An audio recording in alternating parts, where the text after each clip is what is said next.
The car to the left of me is one that needs absolutely no introduction. If you're on this part of car YouTube already, you will already know about the simulated engine noises, the fake gear shifts, but nobody really, well, at least according to our hard-working research team, nobody has actually figured out whether you can live with a 641 brake horsepower, 162 mile an hour hyperhatch.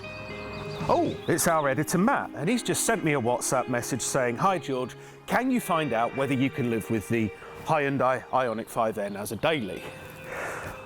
I best go and do some work then, shouldn't I?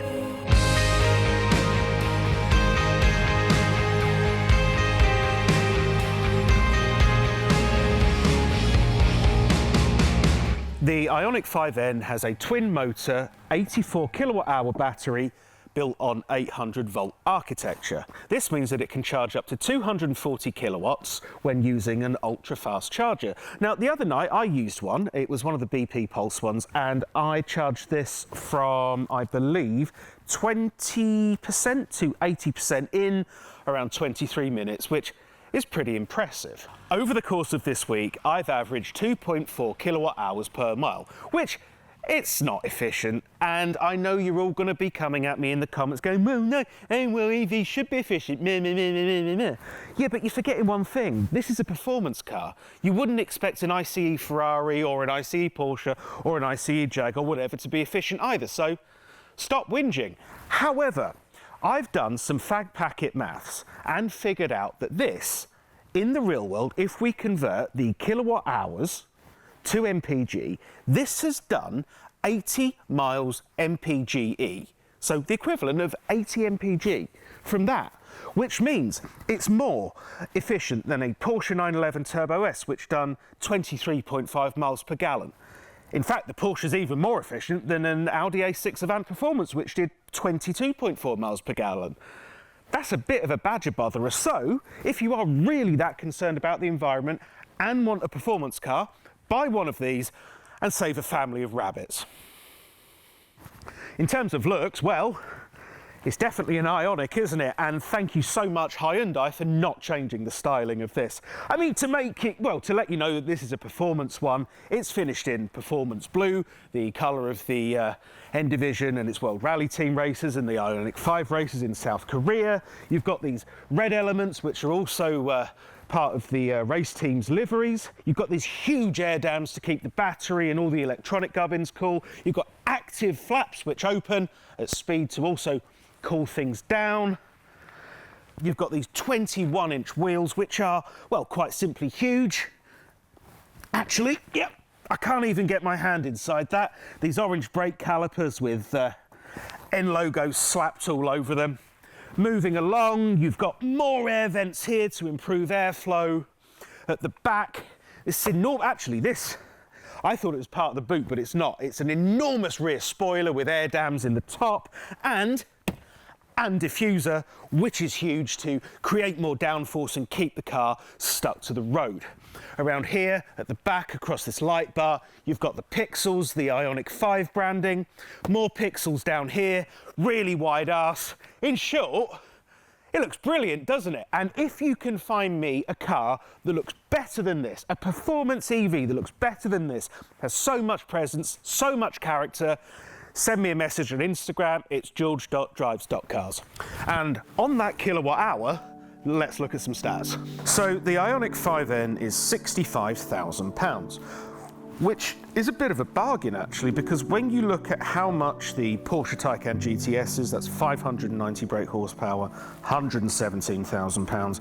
Audi e-tron GT, 650 brake horsepower, 126,310. ICEs, Porsche 911 Turbo S, 640 brake horsepower, 168,900. Audi RS6 Avant Performance, that's 117,420. So, at £65,000, the Hyundai IONIQ 5N is a bit of a performance bargain. How'd you like them apples, Martin Lewis? Now, in practicality terms, the Hyundai IONIQ 5N is little different from the standard Hyundai IONIQ 5. Open the boot, and there's 480 litres of space with the rear seats up. Put them down, there's 1,580.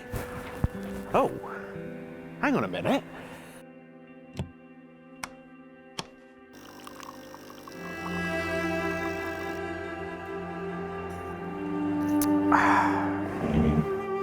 Much better. Now, if you remember, in our Kia EV6 review video, we found out whether or not you could fit a 17-stone man in the boot. Given this is built on the same all-electric eGMP platform, in the name of fairness and consumer advice, we thought we should do the same. So can you fit a 17-stone man in the boot of a Hyundai IONIQ 5N? First of all, I need to put my flaps down. Ow! Ah, hang on, nearly there. I mean, oh.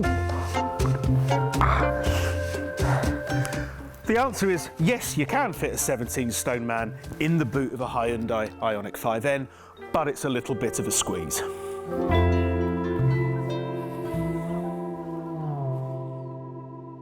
In the back of the IONIQ 5N, it retains the standard car's flat floor, so there is oodles of space. You know, plenty here. I mean, the seat is forward, but anyway, it's pretty limo-like. Again, as is the law of car YouTube, I need to mention how tall I am, and I'm 5'10", and look, plenty there, plenty of headroom. So yeah, plenty of room for 3 adults, and all very comfortable. So, it's pretty easy to use inside the Hyundai IONIQ 5N. It uses the same infotainment system as the standard IONIQ 5 and the Kia EV6, so you have Hyundai's inbuilt infotainment system, which is dead easy to use. I've said that before, I'll say it again. And also you have the choice of Android Auto and Apple CarPlay here, if that's what you like to do.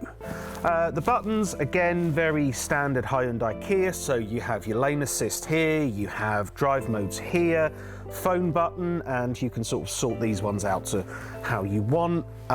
In terms of driving modes, we've got Eco, which is my favourite in the real world, you have Normal, and you have Sport, but we'll come to that a little bit later, where the proper sport mode is. So to let you know that you're not in a standard IONIQ 5N, you get these really lovely leather and Alcantara bucket seats with N branding here, which lights up in the dark. You have this blue stitching, which is the N Division's signature colour and the same colour as the N Division's racing cars. If you press N mode here, you get these millions of options that I really don't understand, and I don't think anybody else really does unless you're a racing driver. So you can set up the limited slip diff, you can set up the engine noise, you can set up the suspension, you can activate launch control, and there's even a G meter there. And in fact, when decelerating, the IONIQ 5N will deliver 0.6 of a G, which is apparently class leading. Not that I've tried that yet. No, not me, no. Not at all. As I've said already about 14 times in this video, the IONIQ 5N is built on the same platform as the Kia EV6, but inside it feels quite a lot different. This A-pillar's a lot smaller, you have these nice ledges, and it just feels a lot tighter, a lot more compact, and a bit more sporty. In fact, it actually puts me in mind of a Golf Mark 8, but better built. But it's not all good news though, because this HVAC system that Hyundai has, it's all touch. So when you're driving along, obviously within the law, and you're not using the 600 brake horsepower you have on tap, is that you sort of have to look that way. So you can't really figure out what you're touching. So Hyundai, if you are listening and you make a Hyundai IONIQ 6N, please, for the love of God, put some touch buttons in there, please. That's probably one of the only criticisms I have about this car.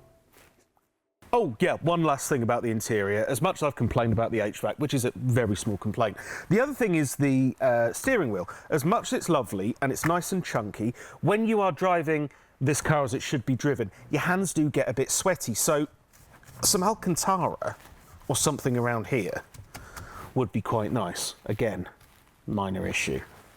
Overall then, I think the IONIQ 5N, it looks proper. Before I took delivery of it, in photos I thought it looked cool, but in the metal, it's just spectacular.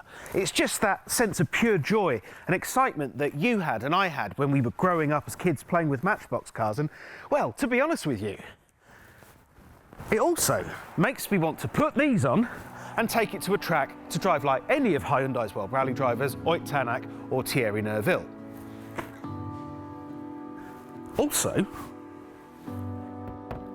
you can also drive it normally on a Sunday drive because it's that easy and that enjoyable.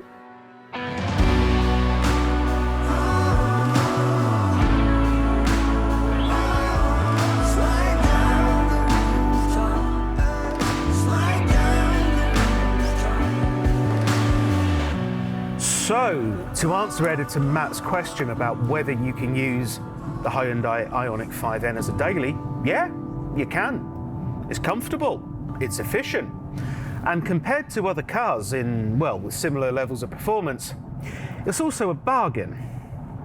And whilst you can drive pretty calm and parsimoniously, like I am now in eco mode, with the press of this button, you can do this.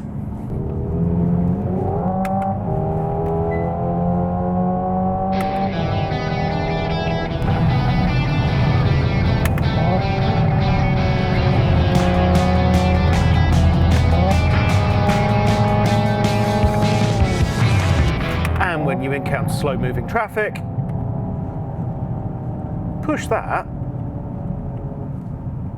and you're back in eco mode. You can drive, well, you can go and pick your granny up in eco mode, take her to the weekly shop to Aldi, and then go and embarrass some A45 AMGs on the way home. But not only that, I think this car has moved the EV game on. A lot of naysayers, they go, oh, well, EVs don't have a soul, they're just milk floats sat on a load of batteries that make no noise. Well, what big brain Albert Biermann and his team of engineers have done at Hyundai is they've given you that noise, they've given you that viscerality that you want. In fact, there's no real excuse now for people to go, EVs are just boring, because Hyundai has shown that they're not. When we look back on this car in 5-10 years' time, maybe even less, we'll look back at it as, well, and this is a word that I hate, as a game changer. It shows that EVs can be fun, they can be engaging, and to be honest with you, now, it's down to the rest of the automotive world to catch up. See you soon.